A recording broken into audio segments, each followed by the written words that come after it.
1941 and 1942 gave audiences Dumbo and Bambi respectively. They are both lovely films with a huge amount of heart, but one thing they both lack is a well-defined villain. The stars both face hardships, of course. Dumbo is pitted against society as a whole, and Bambi has to survive living in the woods, as all animals do. That's why, rather than dedicating 2 episodes to each movie, I want to do them both in a single entry, since the circumstances around their main supposed villains, the Ringmaster and the Hunter, are still pretty interesting. Dumbo began life as an obscure children's book in 1939 by Helen Aberson and Harold Pearl, a simple story about a baby elephant born with enormous ears who is initially ostracized by everyone until he discovers that his ears enable him to fly. The story was brought to Walt Disney's attention and adapted as an animated film. As far as villains go, a good deal of the world seems to be against Dumbo from the start. He is mocked by the other elephants, save for his mother, as soon as the stork drops him off. The next day, the general public joins in on the ridicule. A misunderstanding leads to Dumbo being separated from his mother. After botching an elephant pyramid, Dumbo is forced to be a clown and perform painful and humiliating stunts. The Ringmaster, voiced by Herman Bing, actually only plays a pretty small part in the whole story, but seems to get most of the blame, since it's his circus and he's the one allowing this all to happen. Most of the time, he comes across as a self-important man who is more ignorant than evil. Concept art shows a much nastier Ringmaster, who seems to be actively threatening Dumbo and his mother, a plot angle that ultimately went unused. In the final movie, the Ringmaster barely has any scenes at all with Dumbo. Based on other concept art and a scene in a comic adaptation, it seems like there might have been a scene where the Ringmaster tries to train Dumbo to prepare for the Pyramid of Pachyderms, but it was never used. Really though, he's just another obstacle the little elephant has to face, rather than the main threat. If anything, Dumbo gets more abuse from the gossipy elephants and the clowns. The elephants cruelly turn their backs on the baby. The clowns' act with Dumbo is painful to watch. Even though it was made at a time when animal abuse in circuses was not taken as seriously as it is today, we are meant to feel Dumbo's pain. The Ringmaster still gets a taste of humiliation himself when Dumbo takes flight, along with the clowns and nasty elephants. Storyboards show an alternate take on the scene where the Ringmaster instead would have eagerly run around underneath Dumbo, quickly drawing up a contract. Other storyboards show a shot meant for the ending where the Ringmaster comfortably rides in Casey Jr., enjoying his wealth. You'd hope he'd learn something from the experience, but it's not likely. Although the Ringmaster couldn't be called a true villain in the movie, he wasn't a great guy either, that's for sure. However, over the years, Disney seems to have flip-flopped on how evil the Ringmaster is. He's been seen as a walk-around character at the theme parks, mostly in parades from time to time, with no hint of being a bad guy. On the other end of things, he was one of the headliners in the computer game Disney's Villain's Revenge. As I explained in the Wicked Queen episode, this game had Jiminy Cricket accidentally change the endings to 4 classic Disney stories, so the villains were able to triumph over the heroes. While Queen Grimhilda, the Queen of Hearts, and Captain Hook are definitely villains, the Ringmaster is baddie number 4, and he really sticks out. Even as a kid, I was confused on why he was in the roster of evil characters. In this game, he's voiced by Corey Burton, and has redone his circus to look extra sinister, as if Dumbo's presence was holding him back from doing that before? Now Dumbo is unable to fly, and has to endure more abuse from the clowns. The Ringmaster himself barely does anything in the Dumbo section, and the gameplay instead focuses on making the clowns humiliate themselves, rather than Dumbo. Although the Ringmaster does play a prominent role in the final battle, his inclusion is still pretty weird.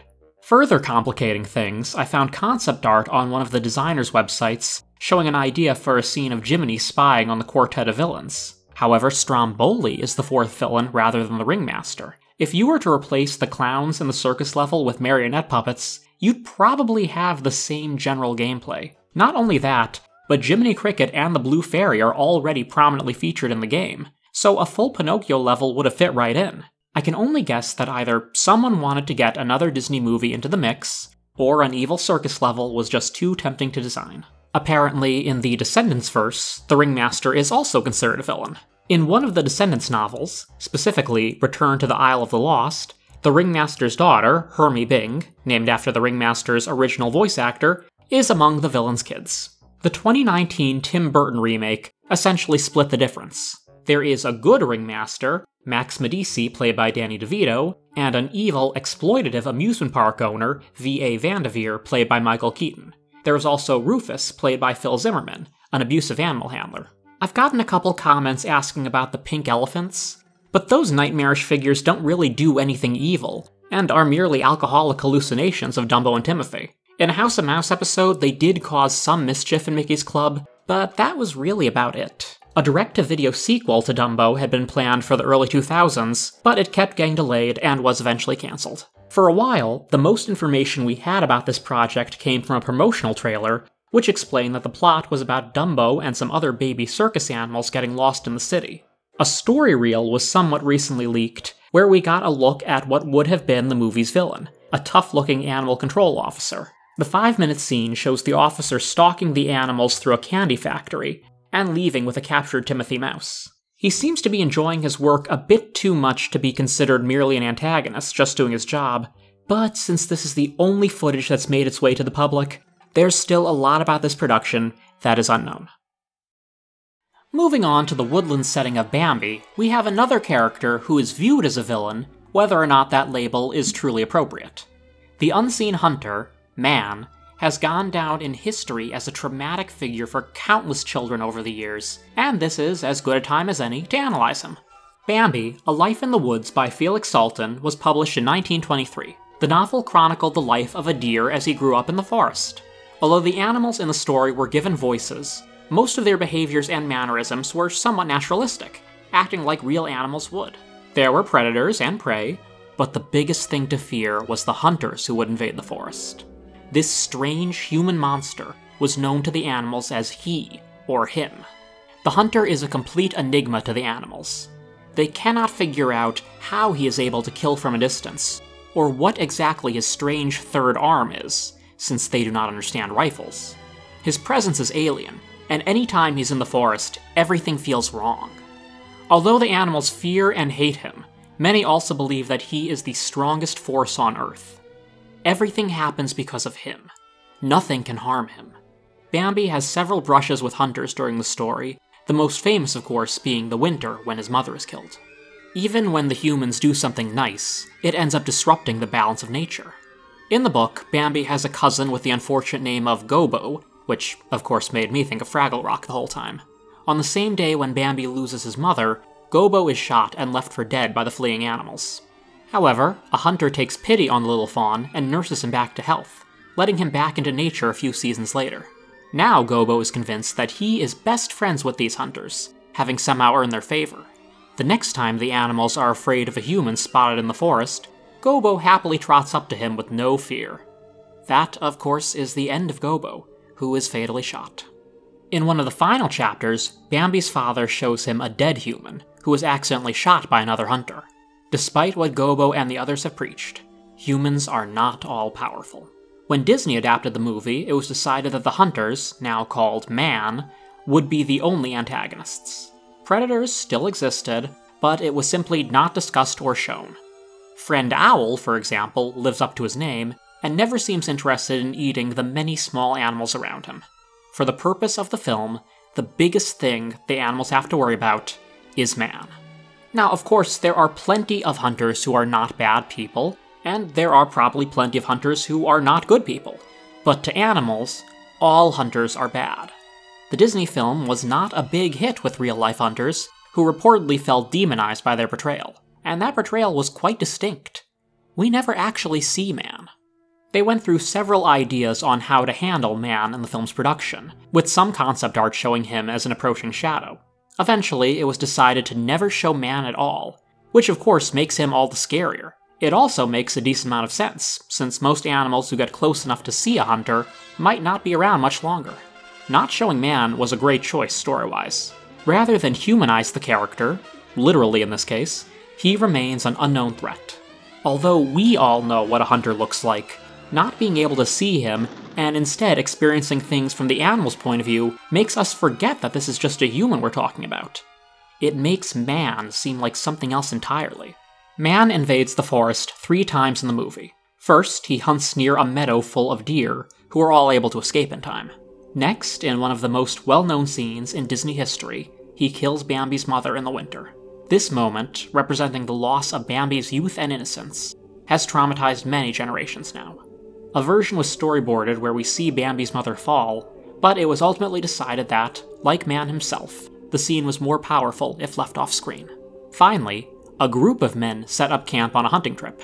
Bambi, Feline, and the other forest animals flee for their lives, pursued by the monstrous hunting dogs. However, it is not Man's rifles or his dogs that cause the most problems. A campfire that is not properly taken care of ends up spreading and burning down a good portion of the forest. A scene was planned where, similar to the book, Bambi's father would show him the charred remains of a hunter, killed by the fire he accidentally started. It was ultimately deemed too gruesome and went unused. Man's hunting dogs, while fully seen unlike their master, still managed to appear as outsiders. Unlike the other animals in the movie, who are a nice mix of realistic animal movements and human mannerisms, the dogs act as brainless killers, merely the hunter's tools. They do not get to speak, which makes them all scarier, although the storymen had considered giving them a few brief lines of dialogue. One idea that was scrapped would have come between them cornering Feline and Bambi coming to the rescue. Smaller animals, like birds and chipmunks, would have distracted the dogs and kept them at bay, taunting them about being a slave to man. A scene like this, where a dog has wounded a fox, was in the book, and was actually pretty disturbing. Unlike Feline, the fox does not make it out alive. Often announcing Man's presence is his musical theme. In the film's underscore, Man is represented by a dark, three-note motif, da-da-dun. This repeating phrase has been compared to John Williams' shark theme from Jaws, which is a very similar two-note motif. In the movie's sequel, or rather its midquel, taking place during Bambi's childhood after his mother's death, Man continues to stalk the forest. He uses a deer call to lure Bambi, who mistakes it for his mother's voice. This was in the book, although it happened when he was fully grown, and he thought it was the voice of Feline. The terrifying hunting dogs appear again as well. Felix Sultan wrote a sequel to Bambi in 1939 called Bambi's Children, The Story of a Forest Family. Shortly after the release of the animated film, Disney published a decently faithful comic adaptation of the novel, although I don't imagine a film version was ever planned. Reportedly, Walt Disney was not a big fan of sequels. Bambi and his family would deal with Man again in this story, although this time there is a distinction made between good men and bad men. A friendly gamekeeper aids the animals several times. Near the end, a teenage hunter, described as being about 14 in the book, is charged down by Bambi to prevent him from firing his gun. In the comic version, the hunter was aged up to be an adult. Seeing Man shown physically really took away the character's bite, true, but there is something very satisfying about Bambi finally being able to attack a hunter. In most of the Disney comics that Bambi and his friends would appear in afterwards, however, actual human beings rarely appeared. They still had to deal with hunters, but they were generally portrayed by anthropomorphic animals, like the big bad wolf or Brer fox, which added a big layer of weirdness to the whole affair. One of the strangest moments had the animals panicking over Man's return to the forest, only to find that the man in question was none other than Goofy on a friendly visit. As I've said before, those old Disney comics are a real trip. With all this in mind, the question remains, can Man truly be classified as a villain? Certainly not in a traditional sense. But that scene with Bambi's mother has stayed with so many people over the years. There had been cartoons before this where Disney characters acted as hunters, but they were likable bumblers, and rarely, if ever, killed anything. Even in cartoons where Mickey Mouse himself has a rifle and is training Pluto to hunt, it doesn't really occur to the viewer that any cute animals are in danger. Meanwhile, Man kills Bambi's mother, a loving figure that we have seen raise and nurture her child. In the eyes of the audience, this hunter, whoever he is a total monster. I can imagine real hunters' children seeing this movie and not looking their father in the eyes for weeks after. Man has left his mark on the audience. He even made the American Film Institute's list of top villains at number 20. The trauma he caused viewers has been spoofed many times in pop culture. One memorable Animaniacs episode, Bumby's mom, had Skippy Squirrel become a sobbing wreck after watching a similar scene, to the point where he had to be taken to meet the actress who played the mother. The episode's writer, Sherry Stoner, said it was inspired by her own memories of watching Bambi. Several revenge parodies have popped up as well. Saturday Night Live has done at least 2 sketches where Bambi gets revenge on the hunters, one of them featuring Dwayne "The Rock" Johnson as the deer. One of my all-time favorite Calvin and Hobbes comics has a group of deer hunting white-collar office workers. The deer who makes the killing shot is, of course, identified as Bambi. A popular image that circulated online was taken at a convention with a group of cosplayers dressed up as Disney villains. Front and center is a hunter with a slain deer, grinning obliviously. Speaking of Disney villains, a fan theory has been around for a while that the hunter in question was Gaston. This is not just because of Gaston's fondness for hunting, or his massive antler collection, but because in the opening shot of Beauty and the Beast, Bambi's mother can be spotted. In the bottom right corner, mostly as an inside joke or simply to save money, they use the animation of her, just before she notices man. On a slightly more official note, although it was never made canonical, a draft of the Who Framed Roger Rabbit screenplay revealed that Judge Doom's true identity, which is never revealed in the movie itself, was that of the hunter. Eddie Valiant explains to Roger that the guy who killed Bambi's mother was accused of robbing a bank. He and his brother Teddy took the hunter's case, but found that he was guilty. The hunter dropped a piano on Teddy when they went after him and disappeared. According to Roger, no other toons ever like that hunter, making him a pariah among his own kind.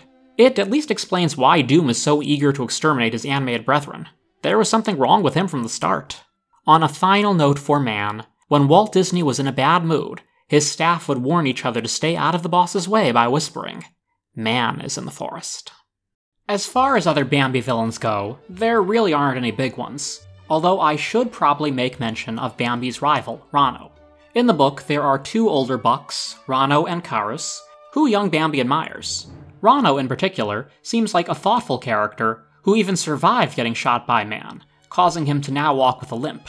When Bambi gets older, Carus and Rano see him as competition for mates, and no longer as a friend. It's not because any of them are bad, it's simply how nature works. Rano fought Bambi in a wonderfully animated scene in the original movie.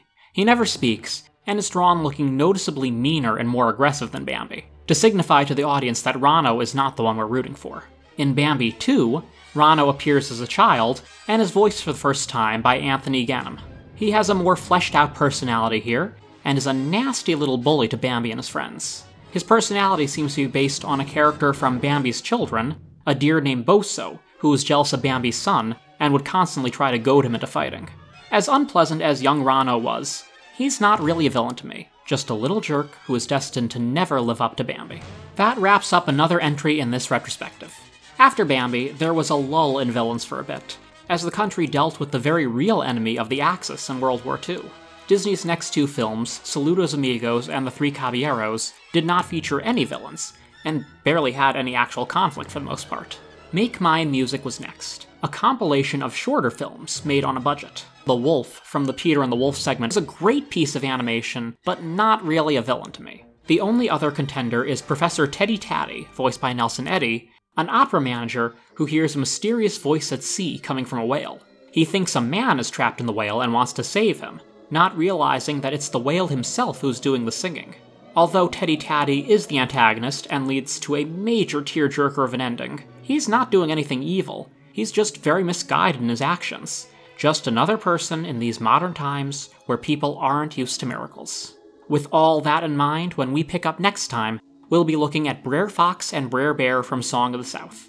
I'm aware of this movie's controversial nature, and I promise I'll do my best to handle it with respect and care. See you all then.